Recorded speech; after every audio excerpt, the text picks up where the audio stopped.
Hello friends, আমি 6D দেবাঞ্জনের মা বলছিলাম। একটা খুব গুরুত্বপূর্ণ ইনফরমেশন তোমাদের সবার সঙ্গে শেয়ার করার আছে, যাতে তোমরা সবাই সজাগ হয়ে যাও। সেই জন্যই আমি গ্রুপেই মেসেজটা ফরওয়ার্ড ছাড়লাম। আশা করি সবাই শুনেছো যে কিছুদিন যাবৎ দুর্গাপুরে একটা বাচ্চা চুরির র্যাকেট খুব সক্রিয় হয়ে উঠেছে এবং বিভিন্ন জায়গা থেকে বিভিন্ন বয়সের বাচ্চারা মিসিং হচ্ছে। তো এই খবরটা আমরা বিভিন্নভাবে উড়ো উড়ো পাচ্ছিলাম, বিভিন্ন সোর্স থেকে শুনছিলাম, ফোনে শেয়ার হচ্ছিল। কিন্তু আজকে যে ঘটনাটা ঘটেছে সেটা একদম খুবই কাছের, আমাদের একদম ফ্রেন্ড সার্কেলের মধ্যে ঘটেছে। আমার ছেলের এবং আমার ক্লাসের ওর সেকশনে পড়ে ওর খুবই ভালো বন্ধু একটি ছেলে, তোমরা অনেকেই চেনো তাকে। ছেলেটির নাম হচ্ছে অরিন ঘোষ। ছেলেটা থাকে ফুলজোরে এবং ছেলেটিকে বিকেল 5টার সময় টার্গেট করা হয়েছিল। কিভাবে আমি বলে দিচ্ছি। ওর বাড়ির সামনে থেকে ছেলেটা বিকেল 5টা, যেহেতু গরমের দিন, বিশেষ রাস্তাঘাটে লোকজন ছিল না, ও সামনে কোনো সাইকেলের দোকানে ওর সাইকেলটাকে সারানোর জন্য নিয়ে যাচ্ছিল। সেই অবস্থায় দুজন লোক এসে ওকে বলে যে সামনে একটি অ্যাক্সিডেন্ট হয়েছে, তুমি চলো একটু হেল্প করে দেবে তুলতে। তো খুব ভাগ্যবশত ছেলেটাকে কালকেই রাত্রে বোঝানো হয়েছিল যে এই ধরনের জিনিস হচ্ছে দুর্গাপুরে, এই ধরনের ঘটনা ঘটছে, তো কোনো অচেনা লোক এলে তুমি তাকে কোনোভাবেই এন্টারটেন করবে না এবং তার কোনো রকম প্রলোভনে বা তার কোনো রকম ট্রিক্সে তুমি পা দেবে না।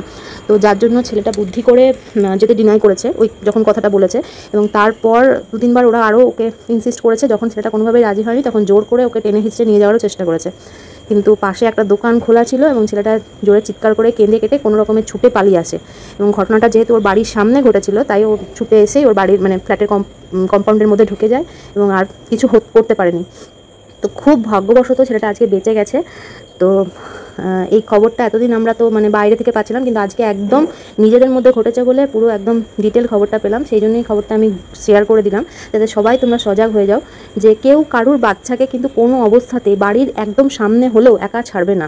কারণ বাচ্চা মিসিং কিন্তু ম্যাক্সিমাম ক্ষেত্রে বাড়ির সামনে থেকেই হচ্ছে।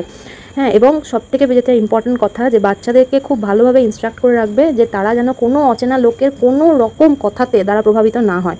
তাতে কোনো রকম লোভ দেখিয়ে হোক, কোনো রকম ভয় দেখিয়ে হোক, বা আদার্স কোনো রকম কোনো ট্রিক্সে তারা যেন পা না দেয়। তো এই ইয়েটাই আমি শেয়ার করলাম। তোমরা যত বেশি করে পারো এই মেসেজটা আরও তোমাদের যে আরও আদার্স পরিচিত আছে বা আরও গ্রুপস আছে সবাইকে সেন্ড করে দাও, যাতে সবাই সচেতন হয়। কারণ অনেকেই হয়তো এখনও এই ব্যাপারগুলো ঠিকমতো জানে না, ভাবছে হয়তো পুরোটাই রিউমার্স ছড়ানো হচ্ছে, কিন্তু এটা রিউমার্স নয়, এটা একদম সত্যি ঘটনা। যেহেতু আজকে নিজেদের সঙ্গে ঘটেছে বলে আমি এত জোর দিয়ে বলতে পারছি।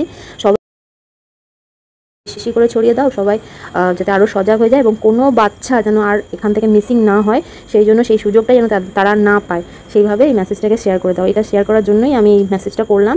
আর যে বাচ্চাটার সঙ্গে হয়েছে তার মা স্বভাবতই এত প্যানিক হয়ে আছে যে সে নিজে করতে পারছে না বলে সে আমাকে রিকোয়েস্ট করলো বলেই আমি মেসেজটা দিলাম। তো তোমরা সেইভাবে সবাই সচেতন হয়ে থেকো। ওকে।